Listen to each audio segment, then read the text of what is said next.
हो चुकी है कोरोना के चलते।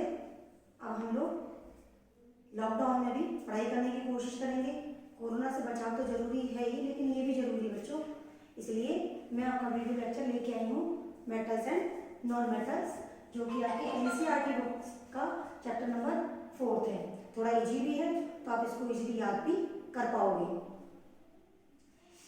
जो हमारा नेचर है इसमें एलिमेंट्स 3 टाइप के होते हैं, मेटल, नॉन मेटल और मेटेलॉइड। मेटेलॉइड आपके सिलेबस में नहीं है, इसलिए इसके बारे में हम बिल्कुल भी स्टडी नहीं करेंगे। आपके सिलेबस में केवल है मेटल और नॉन मेटल। तो सबसे पहले हम मेटल को देख लेते हैं कि मेटल क्या होता है। अगर हम मेटल को देखें तो मेटल, उसकी डेफिनेशन उसकी फिजिकल पॉइंट से बन जाएगी, फिजिकल जो प्रॉपर्टीज है उससे उसकी डेफिनेशन बन जाएगी। तो मेटल होता क्या है, तो मेटल का अगर मैं आपको एग्जांपल दूंगी ना तो आपको तुरंत समझ में आ जाएगा कि मेटल क्या है। मेटल आयरन मेटल है, कॉपर मेटल है, सिल्वर मेटल है। तो मेटल का थोड़ा थोड़ा सा तो आपका स्ट्रक्चर दिमाग में क्लियर हो ही गया होगा कि मेटल क्या है। जो चमकते हैं, शाइनिंग है, हार्ड है, सोनोरस साउंड प्रोड्यूस करते हैं, टन टन टन टन वाले, हैविंग हाई डेंसिटी, जो पानी में डुबोने पर डूब जाते हैं, मेल्टिंग पॉइंट में उनका ज़्यादा होता है, कंडक्टिविटी इलेक्ट्रिसिटी की तरफ और हीट की तरफ कंडक्टिविटी शो करते हैं। मतलब लाइट ले आते हैं, इलेक्ट्रिसिटी ले आते हैं और हीट टेम्परेचर देने पर गर्म हो जाते हैं। वो क्या कहलाएंगे, आपके मेटल्स कहलाएंगे। तो हम इसकी डेफिनेशन लिखेंगे, substances which are shiny, hard, sonorous, मतलब साउंड प्रोड्यूस करते हैं, हैविंग अ हाई डेंसिटी, जिसकी डेंसिटी ज़्यादा होती है, मेल्टिंग पॉइंट ज़्यादा होता है, कंडक्टिविटी इलेक्ट्रिसिटी की तरफ और हीट की तरफ वो भी होती है, वो क्या कहलाएंगे, मेटल कहलाएंगे। अब यही इसकी फिजिकल प्रॉपर्टीज है। तो नेक्स्ट टॉपिक है हमारा physical properties of metal. First physical property है इसकी फिजिकल स्टेट। तो आपने देखा होगा, मैंने एग्जांपल दिया था आपको कि कॉपर, सिल्वर, ये सब हम सिल्वर के ऑर्नामेंट्स भी पहनते हो, तो ये सब किस नेचर में है, सॉलिड नेचर में। आपने देखा होगा तो सॉलिड फॉर्म में पाए जाते हैं, कोई भी लिक्विड फॉर्म में नहीं पाया जाता है। तो जनरली हम कह सकते हैं कि जो मेटल्स हैं वो जनरली सॉलिड इन नेचर होते हैं। इनके नेचर कैसा होता है, सॉलिड होता है, लिक्विड और गैस नहीं होता है। लेकिन एक्सेप्शन है यहाँ। एक्सेप्शन क्या होता है, वो चीज जो अपने ग्रुप से डिफरेंट चलती है। मतलब मैंने क्या कहा कि सब सॉलिड है, लेकिन कोई ना कोई कहता ऐसा भी है कि जो लिक्विड या गैस में है। तो यहाँ पर लिक्विड में कौन है, मर्क्यूरी, जिसे हम आम लैंग्वेज में पारा बोलते हैं, थर्मामीटर के अंदर डलता है। वो लिक्विड नेचर का पाया जाता है रूम टेम्परेचर में। रूम टेम्परेचर होता है हमारा 25 डिग्री सेल्सियस। हार्डनेस, तो हार्डनेस आपने देखा होगा मेटल हार्ड होते हैं, मतलब उनको हम इजीली कट नहीं कर सकते हैं, चाकू से काटना चाहे तो इजीली कट हो जाए, वो जनरली हार्ड होते हैं नेचर में। लेकिन यहाँ पर भी एक्सेप्शन है, हमारे सोडियम, जिसका सिंबल है हमारा Na और पोटेशियम, जिसका सिंबल है हमारा K, वो हमारे सॉफ्ट होते हैं और उसे हम नाइफ के साथ काट सकते हैं। इसलिए हम कह सकते हैं कि वैसे तो जो मेटल्स होते हैं वो हार्ड होते हैं, लेकिन यहाँ एक्सेप्शन क्या है, सोडियम एंड पोटेशियम। अब हम दो पढ़ चुके हैं, physical state that means solid है नेचर में, हार्डनेस हम समझ चुके हैं कि ये हार्ड होते हैं नेचर में। लेकिन इसका एक्सेप्शन पढ़ा था हमने हार्डनेस का, सोडियम पोटेशियम, और सॉलिड का एक्सेप्शन पढ़ा था कि मर्क्यूरी का। अब थर्ड पॉइंट है हमारा कलर। तो हमने देखा होगा जो मेटल्स होते हैं वो जनरली ग्रे कलर के होते हैं, उनका जो टेक्सचर दिखता है वो कैसा दिखता है, ग्रे कलर का दिखता है। और यहाँ पर भी एक्सेप्शन आप कहोगे मैम गोल्ड तो ग्रे कलर का होता ही नहीं है, तो गोल्ड ग्रे कलर का क्यों नहीं होता है, क्योंकि एक्सेप्शन है। गोल्ड कैसे कलर का होता है बच्चों, येलो कलर का होता है। ऐसे ही कॉपर हमारा रेड ब्राउन कलर का होता है। कॉपर का तो हमने देखा होगा जनरली इलेक्ट्रिसिटी में अपने वायर्स को देखा होगा, वो रेड ब्राउन कलर के होते हैं। तो ये एक्सेप्शन है कलर का। जनरली मेटल सिल्वर को देखा होगा, चांदी की चीजें तो पहनते ही हैं हम लोग, कैसी होती है, ग्रे ग्रे सी दिखती हैं। तो इसलिए जो मेटल्स होते हैं ग्रे कलर के होते हैं, लेकिन ये एक्सेप्शन है आपका गोल्ड एंड कॉपर। इसी तरह से आपका लस्ट्रस। लस्ट्रस का मतलब पहली बार सुन रहे हैं शायद इस वर्ड को। लस्ट्रस का मतलब होता है शाइनी, और ये हम सब जानते हैं कि मेटल शाइनी नेचर के होते हैं। वो शाइन प्रोड्यूस करते हैं।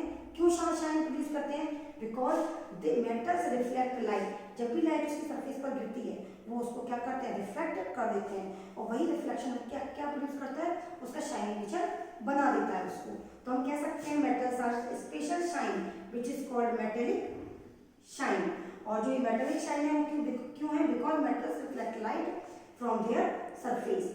और इसका एग्जांपल आपने देखा हो, गोल्ड चमकता है, चमकता हुआ सोना सुना होगा आपने, सिल्वर वो भी चमकती है, शाइन होता है उसमें भी, एल्यूमिनियम ये सब शाइन रखते हैं, इसलिए इनको क्या बोलते हैं, these are the lustrous metal. Next है आपका सोनोरस। जो मेटल्स होते हैं, मेटल को हमने देखा होगा स्कूल में, घंटी यूज करते हैं, एक पीरियड से दूसरा पीरियड चेंज होता है, दूसरे से तीसरा। तो हमने देखा होगा एक बेल लगी टन, तो टन जो बजा वो क्या है, उसकी मेटेलिक साउंड। जब भी मेटल को किसी हार्ड ऑब्जेक्ट से पीटा जाता है तो वो एक रिंगिंग साउंड या मेटेलिक साउंड प्रोड्यूस करती है। वही मेटेलिक साउंड प्रोड्यूस करने की जो प्रॉपर्टी होती है वो क्या कहलाती है, सोनोरस नेचर मेटल की कहलाती है। तो हम कह सकते हैं metals are sonorous in nature, they produce a ringing sound on beaten with the hard object. Clear? तो हम पांच प्रॉपर्टी पढ़ चुके हैं। लास्ट पॉइंट, फिफ्थ पॉइंट हुआ था सोनोरिटी। सोनोरिटी में एक पॉइंट और था कि जो सोनोरस नेचर मेटल्स का वो यूज किया जाता है to make musical instrument and school ware and temple ware. मतलब जो बजने वाली चीज़ें हैं उनमें जो सोनोरस नेचर है वो यूज कर लिया जाता है। अब आता है आपका डेंसिटी। डेंसिटी से मतलब क्या है, किसी भी चीज़ का फ्लोट करना या सिंक कर जाना वाटर के अंदर, वो डिपेंड करता है डेंसिटी पर। अगर डेंसिटी ज़्यादा हुई किसी भी सब्सटेंस की तो वो वाटर से, तो वाटर में क्या कर जाएगा, सिंक कर जाएगा। और अगर उसकी डेंसिटी वाटर से कम है तो वो उसको फ्लोट कर जाएगा।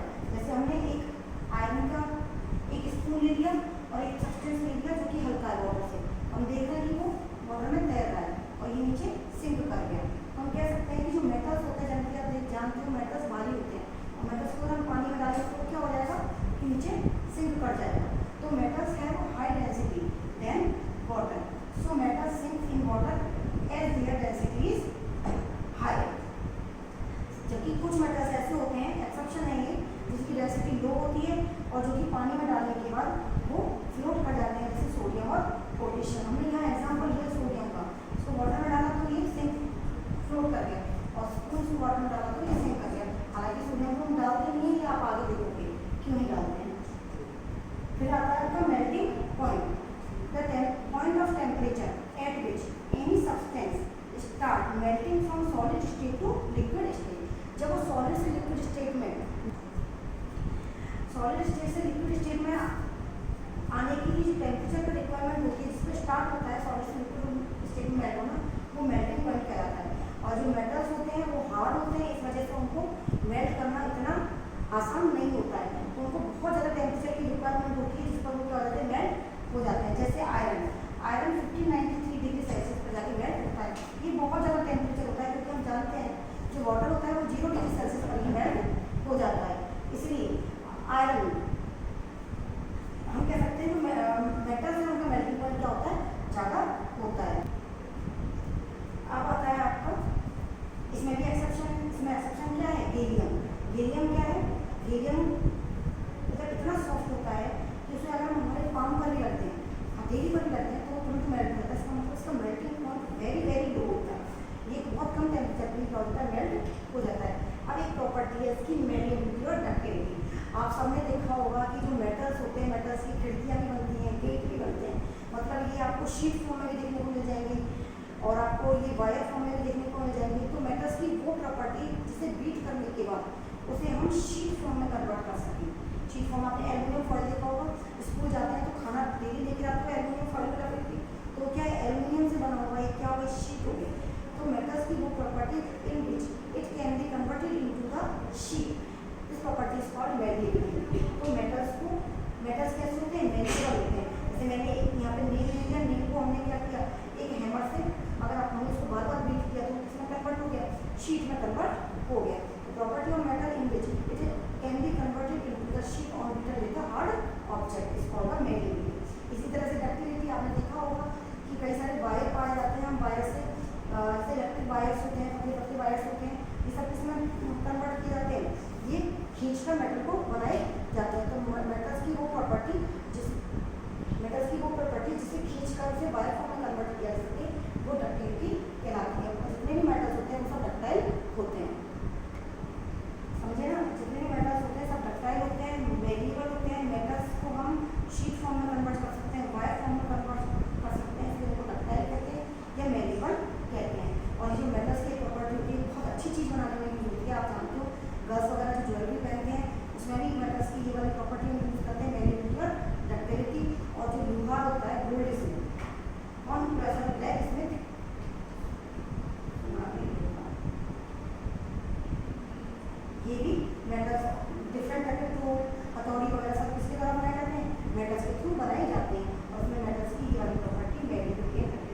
हम थोड़ी देर टच करेंगे तो हम देखेंगे जो स्टील वाला स्पून है वो तो गर्म हो जाएगा और जो लकड़ी है वो गर्म, वो स्टिक गर्म नहीं होगी। तो हम क्या कह सकते हैं, जो मेटल्स हैं वो हीट कंडक्टिविटी शो करते हैं, जबकि वुड नहीं करती है।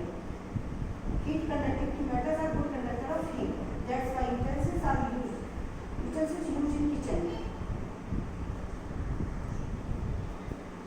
तो हम कह सकते हैं कि जो मेटल्स होते हैं these are the good conductor of heat and electricity. तो metal are good conductor of heat and electricity, इसी वजह से जो यूटेंसिल्स हम किचन में यूज करते हैं उन्हें हम कुकिंग करने के लिए बनते हैं iron, brass and aluminium and other objects. So conductivity भी आप कह सकते हैं metals are the good conductor of heat and electricity. आप यहाँ पे भी एग्जांपल है कि ये सिल्वर की ये हमने साइन ले लिया, ये हमने एक नेल ले लिया और एक बल्ब ले लिया, हमने वायर से अटैच कर तो हम देख रहे हैं बल्ब के ऊपर पड़ रहा है। इस आयरन नेल का हमको उस पर कोई फर्क नहीं पड़ रहा है। आयरन नेल क्योंकि क्या है, एक मेटल है, इसकी वजह से कंडक्टिविटी शो हो रही है। नाउ